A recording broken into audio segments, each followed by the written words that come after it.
স্থানীয় সরকার, পল্লী উন্নয়ন ও সমবায় প্রতিমন্ত্রী মীর শাহ আলম, আপনি আপনার বিবৃতি দিতে পারেন। বিসমিল্লাহির রহমানির রহিম। মাননীয় স্পিকার, আপনার মাধ্যমে সবাইকে সালাম, আসসালামু আলাইকুম রহমতুল্লাহ।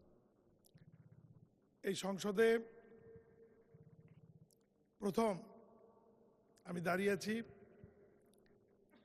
কথা বলার জন্য। এই কারণে আমার নির্বাচনী এলাকা বগুড়া ২ মহাস্থানগড় খ্যাত শিখগঞ্জ উপজেলার সকল ভোটার এবং জনসাধারণের প্রতি এবং মাননীয় প্রধানমন্ত্রীর প্রতি কৃতজ্ঞতা জানিয়ে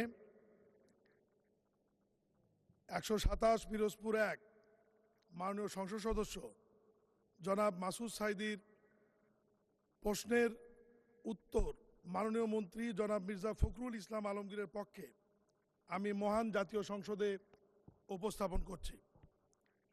স্থানীয় সরকার বিভাগের আওতাধীন জনস্বাস্থ্য প্রকৌশল অধিদপ্তর কর্তৃক পিরোজপুর ১ এর সদর নাজিরপুর জিয়ানগর উপজেলায় সুপেয় পানির সংকট নিরসন ও লবণাক্ত দূরীকরণে জনস্বার্থে পানির উৎস স্থাপন করা হচ্ছে।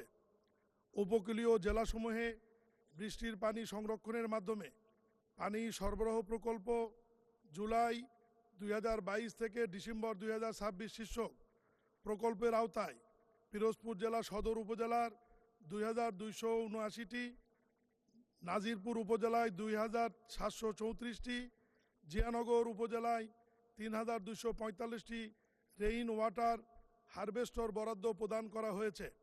তন্মধ্যে সদর উপজেলায় ১,৮৪৬টি, নাজিরপুর উপজেলায় ২,২৯৭টি, জিয়ানগর উপজেলায় ২,৮৮৮টি রেইন ওয়াটার হারভেস্টর স্থাপনের কাজ সম্পূর্ণ হয়েছে।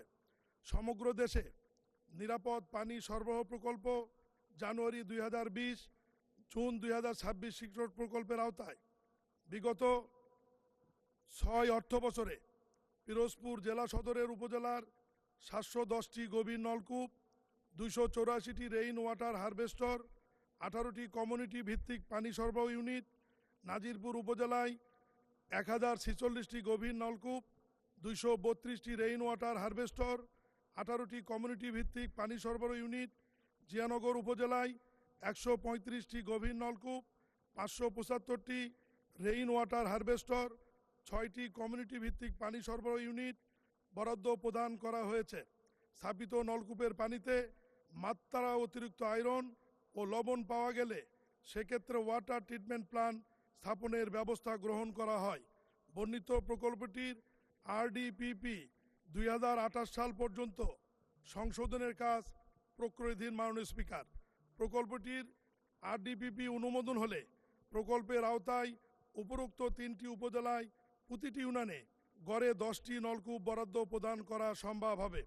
মাননীয় স্পিকার, মানব সম্পদ উন্নয়নে গ্রামীণ পানি সরবরাহ, স্যানিটেশন এবং স্বাস্থ্যবিধি প্রকল্প প্রস্তাবিত জানুয়ারি ২০২১ ডিসেম্বর ২০২৬ শীর্ষক প্রকল্পের আওতায় পিরোজপুর জেলার জিয়ানগর উপজেলায় 10টি পাইপলাইনের মাধ্যমে রিজার্ভ অসমোসিস ফিল্টার সহ পানি সরবরাহের কমিউনিটি ভিত্তিক ছোট স্কিম স্থাপনের কাজ চলমান রয়েছে। ধন্যবাদ মাননীয় স্পিকার।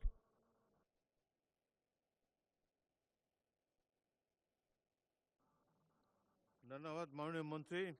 সদস্য জনাব মাসুদ সাইদি, একটি প্রশ্ন করুন। মাননীয় স্পিকার, মাননীয় মন্ত্রী মহোদয় রেইন ওয়াটার হারভেস্টিংয়ের ব্যাপারে বারবার বলছিলেন। আমরা তো রেইন ওয়াটার হারভেস্টিং চাইনি, আমরা চাচ্ছি water treatment plant. Rain water harvesting তো বৃষ্টির পানি ধরে রাখার একটা বিষয়, কিন্তু আমরা চাচ্ছি পানি উৎপাদন করে জনগণের কাছে পৌঁছে দেওয়া, যেটি আমাদের কাছে নেই। এখন মাননীয় স্পিকারের কাছে, মাননীয় স্পিকারের মাধ্যমে মাননীয় মন্ত্রীর কাছে জানতে চাচ্ছি, বর্তমানে জনস্বাস্থ্য প্রকৌশল অধিদপ্তরের মাধ্যমে ফ্রান্সের AFD 7 town and inclusive sanitation নামে একটি প্রকল্প নিয়ে ফিজিবিলিটি স্টাডি করে প্রাক্কলন তৈরি করা হয়েছে। তাতে প্রতিটি পৌরসভায় ১০০ থেকে ১৫০ কোটি টাকার কাজ হওয়ার কথা। বিগত দিনে ফ্যাসিস্ট হাসিনা শুধুমাত্র রাজনৈতিক কারণে পিরোজপুরে কোনো উন্নয়নমূলক কাজ করেনি। এদিকে গত ১.৫ বছরে কোনো নির্বাচিত সরকার না থাকায় DPP অনুমোদন সহ অন্যান্য কাজও হয়নি। তাই মাননীয় স্পিকার, আপনার মাধ্যমে মাননীয় মন্ত্রীর কাছে জানতে চাই, পিরোজপুর পৌরবাসীর কাঙ্ক্ষিত নিরাপদ সুপেয় পানি স্যানিটেশন ব্যবস্থা উন্নয়নে ফ্রান্সের AFD7 town and inclusive sanitation নামীয় প্রকল্প থেকে বরাদ্দ অথবা মাননীয় মন্ত্রীর নেতৃত্বাধীন স্থানীয় সরকার মন্ত্রণালয় থেকে পিরোজপুর পৌরসভার জন্য বিশেষ বরাদ্দ প্রদান করা হবে কিনা, এবং পানি সহজলভ্য করার জন্য বলেশ্বর নদীর খননের ব্যবস্থা করা হবে কিনা। মাননীয় স্পিকার, আপনাকে ধন্যবাদ। ধন্যবাদ। মাননীয় মন্ত্রী, আজান পড়ে গিয়েছে, একটি সংক্ষিপ্ত জবাব দিয়ে দেন। ধন্যবাদ মাননীয় স্পিকার।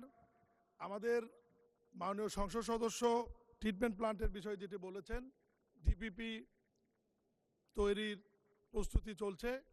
ডিপিপি প্রকল্প আকারে অনুমোদন হলে ইনশাল্লাহ আপনার নির্বাচনী এলাকায় এ ব্যাপারে প্রয়োজনীয় ব্যবস্থা নেওয়া হবে। ধন্যবাদ মাননীয় স্পিকার। ধন্যবাদ মাননীয় সদস্যবৃন্দ। সংসদ অধিবেশন 30 মিনিটের জন্য বিরতি দেওয়া হলো।